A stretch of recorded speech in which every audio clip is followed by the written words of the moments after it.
నమస్తే, welcome to reality check. ప్రస్తుతం మనతో పాటు ఉన్నారు పొలిటికల్ అనలిస్ట్ పురుషోత్తం రెడ్డి గారు. సార్ నమస్తే అండి. నమస్తే స్వర్ణ గారు. సార్, ప్రస్తుతం ఏపీలో విద్యార్థులు ఆందోళనకరమైన పరిస్థితుల్లో ఉన్నారు. ఒక 4200 కోట్లు బకాయిలు ఉండిపోయాయి. ఫీజు రియంబర్స్మెంట్ గవర్నమెంట్ చేయడం లేదు అంటూ ఒక వార్త. నిజమా? అసలు ఏం జరుగుతుంది ఏపీలో? అంటే విద్యార్థుల ఫీజు రియంబర్స్మెంట్ కానీ, ఆరోగ్యశ్రీ హెల్త్కి సంబంధించిన రియంబర్స్మెంట్ కానీ ప్రభుత్వం నిరంతరాయంగా చేయాల్సిన కార్యక్రమం.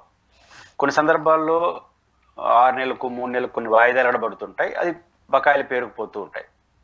ఈ బకాయిలు పేరుకుపోయే విషయంలో కూడా కంటిన్యూ ప్రాసెస్. అంటే పాత గవర్నమెంట్ కొంత బకాయిలు పెట్టుంటుంది, కొత్త ప్రభుత్వం దాన్ని చెల్లించకుండా కొన్ని రోజులు వెయిట్ చేస్తుంది. కానీ బకాయిల పడడం లేదా బకాయిలు పాత ప్రభుత్వం కొత్త ప్రభుత్వం అనే చర్చ జరగడం నిరంతరం జరుగుతూ ఉంది. బకాయిలు ఎప్పటికప్పుడు చెల్లించడం క్రమ పద్ధతి, లేకపోతే కనీసం ఇప్పటికి కొన్ని కంతుల వారీగానే చెల్లించడం. ఇప్పుడు 4200 కోట్ల రూపాయలు విలువైనటువంటి ఫీజు రియంబర్స్మెంట్ కాలేజీలకు బకాయిలు ఉన్నాయని చెప్తున్నారు. దానివల్ల ఆ కాలేజీల యాజమాన్యాలు ఏం చేయాలి?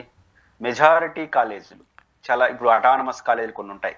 ఈ అటానమస్ కాలేజీలు సెల్ఫ్ ఫైనాన్స్ కోర్సులు కొన్ని ఉంటాయి, ఫీజు రియంబర్స్మెంట్ ఉంటాయి. వాళ్ళు కొంచెం అడ్జస్ట్ అవుతూ ఉంటారు. ఈ సెల్ఫ్ ఫైనాన్స్లో కొంత డబ్బులు వస్తాయి కాబట్టి అడ్జస్ట్ అవుతూ ఉంటారు, పెద్ద కాలేజీలు కాబట్టి సైజు ఇచ్చా.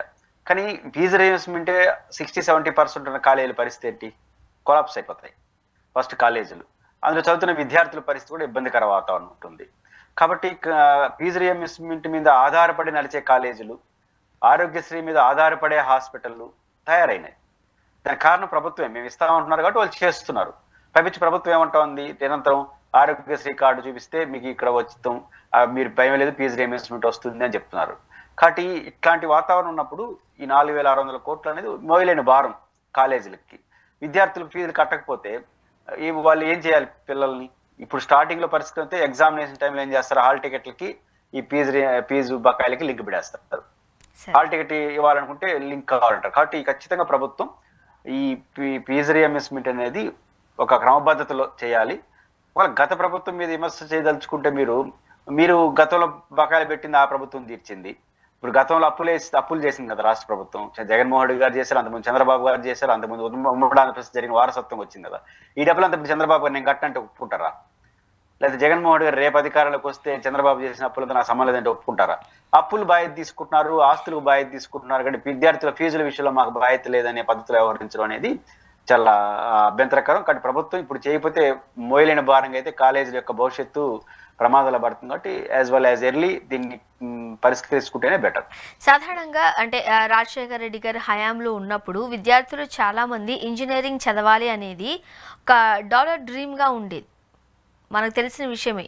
ఎందుకంటే ప్రతిభ ఉన్న విద్యార్థులు, చదవగలిగే కెపాసిటీ ఉన్న వాళ్ళు కూడా కేవలం ఫీజులు కట్టలేక, ఇప్పుడు ఇంజనీరింగ్ ఫీజులు అంటే లక్షల్లో ఉండే ఆ ఆర్థిక భారాన్ని మోయలేక చిన్న చితక కోర్సులను లేకపోతే అదను ఇదనో చేసుకునే దగ్గర నుంచి చాలామంది విద్యార్థులు ఈ రోజు మనం చూసినట్లయితే ఇంజనీరింగ్ కంప్లీట్ చేసి అమెరికాలో ఉద్యోగం చేస్తున్న వాళ్ళు ఇప్పటికీ రాజశేఖర రెడ్డి గారి పేరు చెప్పుకుంటూనే ఉంటారు.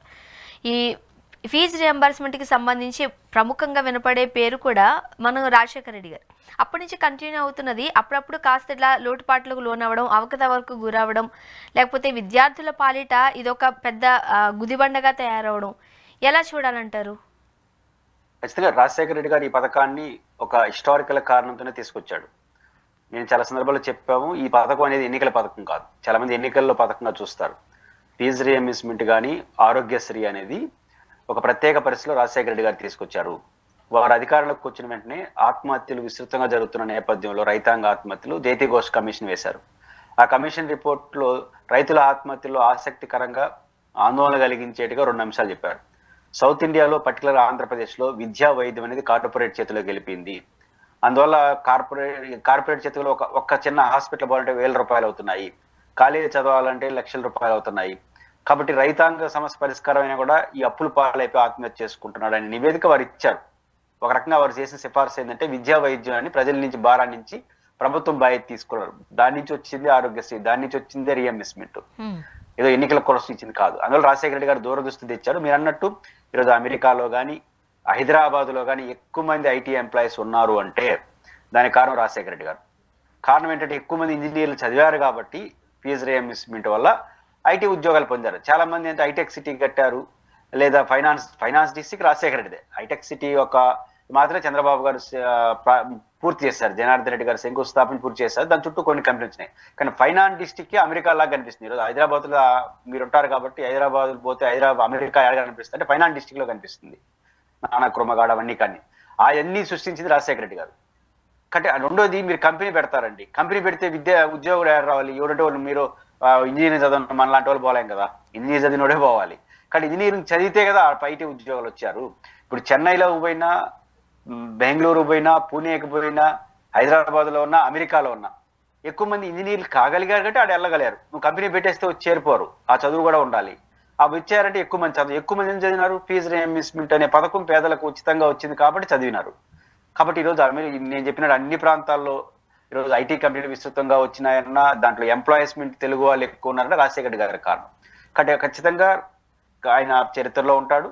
దట్టు ఒక చారిత్రక కారణాలతో తీసుకొచ్చారు. కాబట్టి ప్రభుత్వం ఖచ్చితంగా ఈ బకాయిలను సీరియస్ గా తీసుకొని చేయకపోతే ఫస్ట్ బలైపోయేది కాలేజీలు బలైన తర్వాత ఆటోమేటిక్ అక్కడ చదివే విద్యార్థులు కూడా ఇబ్బంది పడతారు. కాబట్టి బహుముఖంగా నష్టపోతారు. కాబట్టి ప్రభుత్వం సీరియస్ గా ఆలోచించాలి. మరోపక్క ఏపీలో అమరావతి నిర్మాణ పనులు శరవేగంగా జరుగుతున్న నేపథ్యంలో సో ఆ ప్రాజెక్టుకి సంబంధించి ఈ కట్టడాలు కావచ్చు, కన్స్ట్రక్షన్స్ ఇవన్నీ కూడా సింగపూర్ కంపెనీలకి ఇవ్వబోతున్నాయి అనేది ఒక వార్త. ఏం చెప్తారు మీరు? మొదటి నుంచి సింగపూర్ కంపెనీ ఈశ్వరన్ ఆ రోజు సింగపూర్ కంపెనీ సంబంధించిన సింగపూర్ మంత్రి, వారు జైల్లో ఉన్నారు. వారు కీలక పాత్ర పోషించి ఇక్కడ ఒప్పందాలు చేసుకున్నారు. అంటే సింగపూర్తో ఒప్పందం చేసుకుని అక్కడ ఏర్పాటు, నిర్మాణాలు వాటికి సంబంధించారు. ఇప్పుడు చంద్రబాబు గారు చేసిన వ్యాఖ్యలు మళ్ళీ సింగపూర్తో అసోసియేట్ అవుతా అంటే అసోసియేట్ కాండి. మీరు సింగపూర్తో అవుతారా, ప్రపంచ బ్యాంకుతో అవుతారా, IMFతో అవుతారా, ఏ కంపెనీతో అవుతారు, ఏ దేశంతో అవుతారు అనేది ప్రభుత్వ ఇష్టం. బట్ ఏ అవగాహనతో అవుతారనేది ఇక్కడ పాయింట్. సింగపూర్ వస్తే అద్భుతాలు ఏం జరగదు. చంద్రబాబు గారు చెప్పిన ఇంకో మాట, దేశంలోని ప్రపంచంలోనే నాన్ కరప్షన్ తక్కువ ఉన్నది. కరప్షన్ తక్కువ అనేది 1%, 2%, 0% ఉన్నది సింగపూర్లో అట. అది నిజం కూడా. కాబట్టి ఆ దేశంతో మేము అవగాహనకు వచ్చామంటారు. సమస్య ఏంటంటే ఆ దేశంలో మంత్రి ఈశ్వరన్ గారు జైలుకి వెళ్ళాడు. కరప్షన్ ఛార్జెస్ పైన వారు వెళ్ళింది. వారితో మనం అవగాహనకు వచ్చాం. కానీ వాడు అరెస్ట్ అయ్యారు కాబట్టి ఇంకా మొత్తం సింగపూర్ని ఏం అనలేం.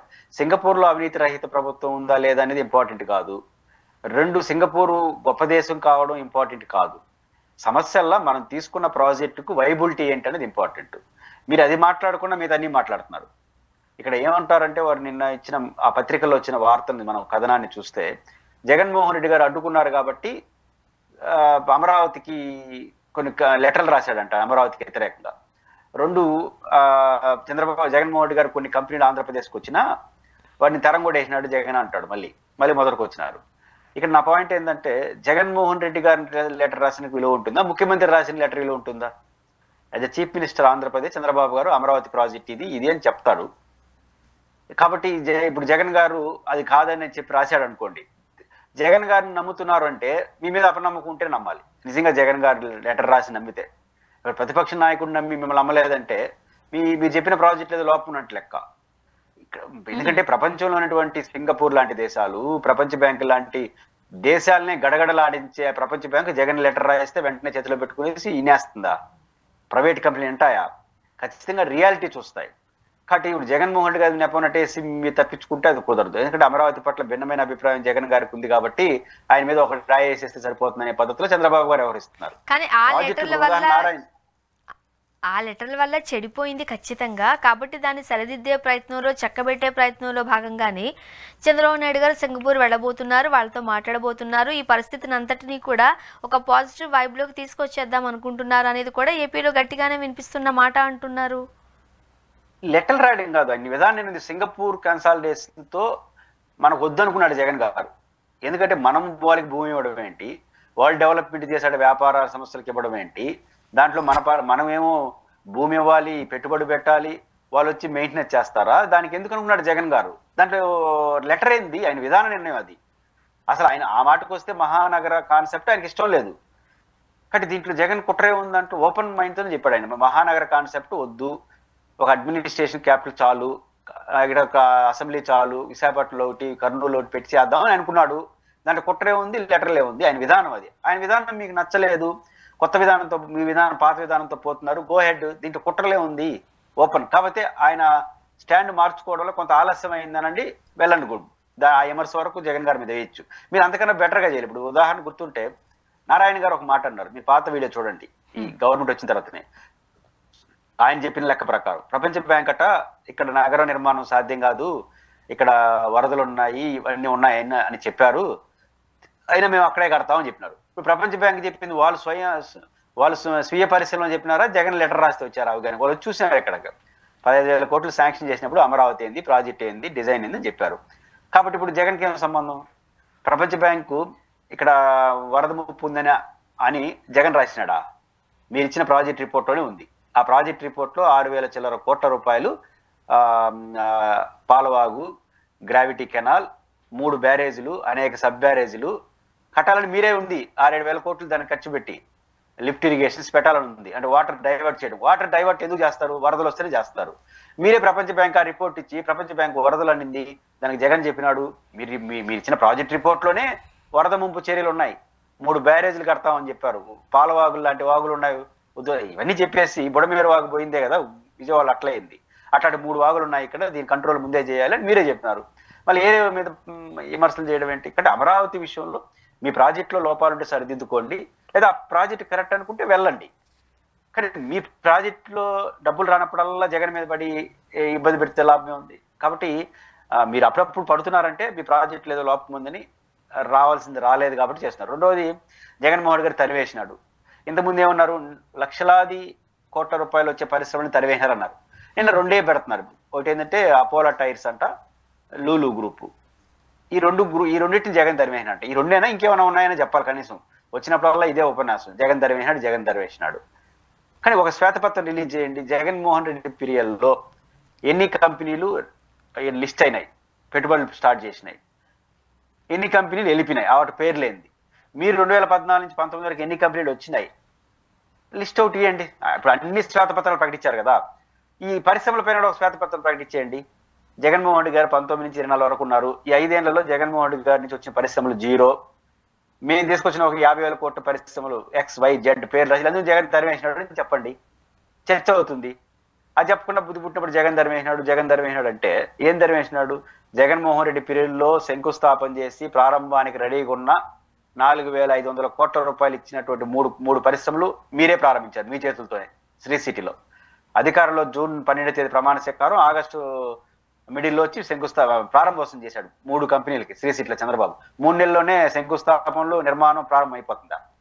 అది జగన్ గారు ఆ 4,500 కోట్లు జగన్ తెచ్చిందే కదా. ఆ లెక్క ప్రకారం తీసుకుంటే ఒక శ్రీ సిటీలో 40,000-50,000 కోట్లు వచ్చినాయి పరిశ్రమలు, విలువ చేసే పెట్టుబడులు వచ్చినాయి. కాబట్టి చంద్రబాబు గారు మీరు చేయాల్సింది చేయండి, కానీ ప్రతిదానికి జగన్మోహన్ రెడ్డి ఏదో ఆపాదించేస్తే కొన్ని రోజులు పోయిన తర్వాత నమ్మరు. అది అర్థం చేసుకుంటే మంచిది.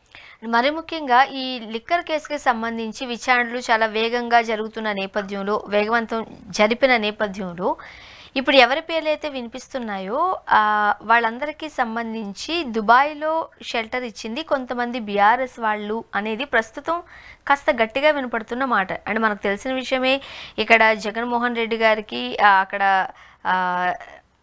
లైక్ బీఆర్ఎస్కి ఉన్న సత్సంబంధాలు, ఒకరినొకరు విష్ చేసుకుంటూ ఉంటారు, ఒకరినొకరు ఆయా రాష్ట్రాలలో ముఖ్యమంత్రులు కావాలని ఆశిస్తూ ఉంటారు. చాలా రకాల ట్వీట్లు కూడా మనం చూసాం.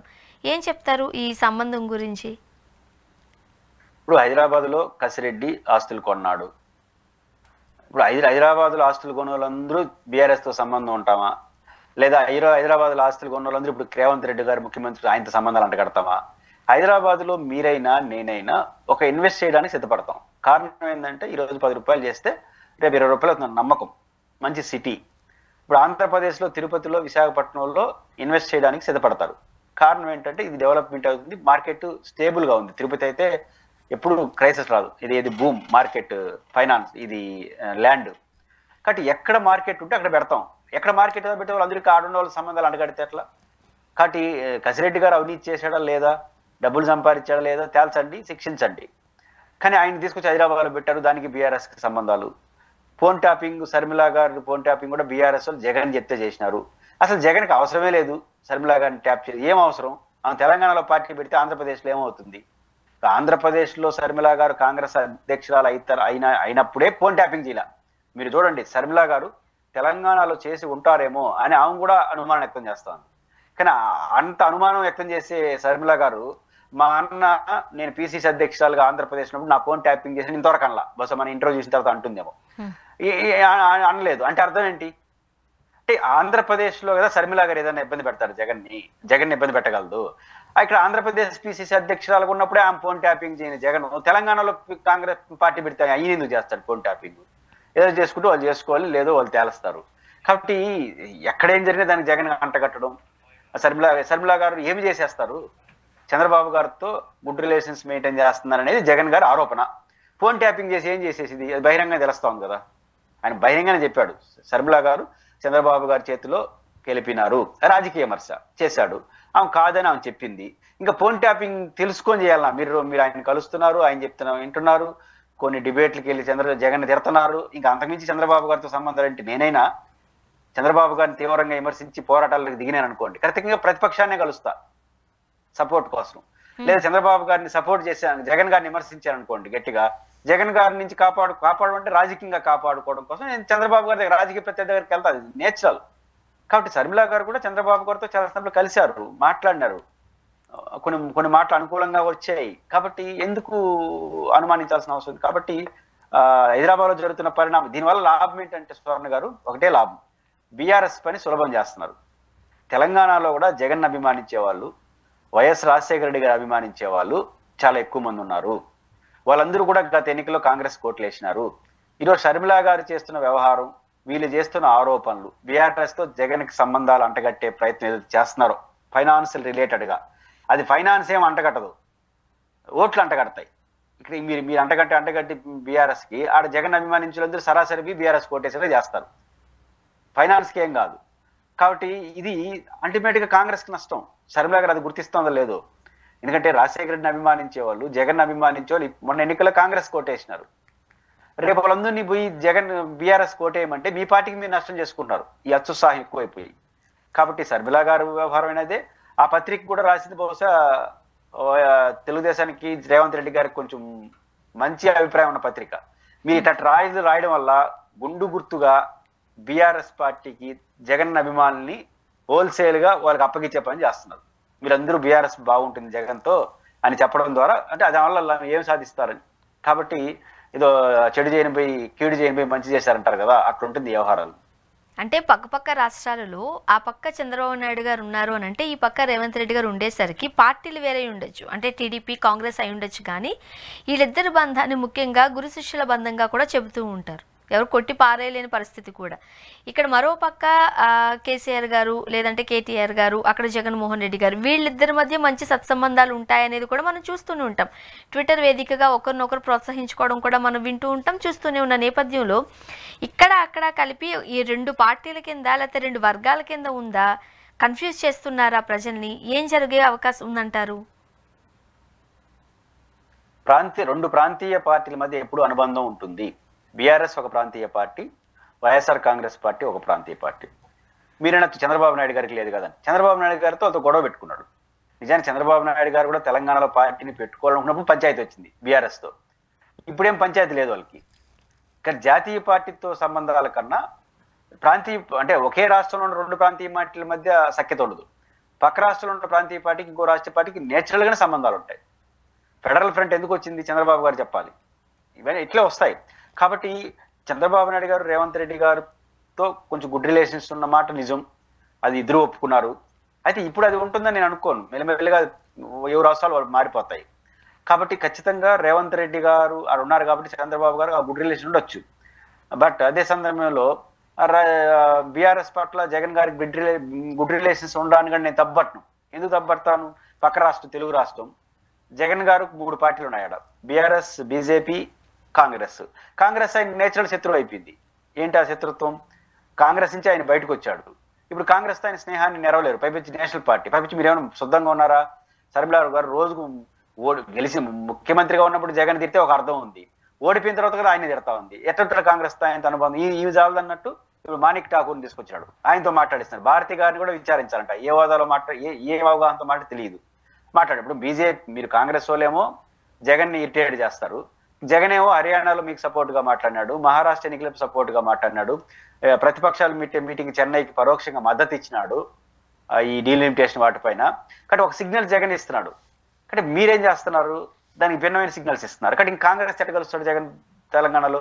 పోనీ బీజేపీతో కలుస్తాడా? బీజేపీతో శత్రుత్వం లేదు, కానీ వాళ్ళ బాడీ లాంగ్వేజ్ ఈ బాడీ లాంగ్వేజ్ సెట్ కాదు. ఎందుకంటే మతం ఈ యాంగిల్ కొన్ని సమస్యలు ఉన్నాయి. అంటే ఇంక ఒకే ఒక పార్టీ బీఆర్ఎస్ పార్టీ, కాదు గుడ్ రిలేషన్స్ ఉంటాయి, తప్పే ఉంది దాంట్లో.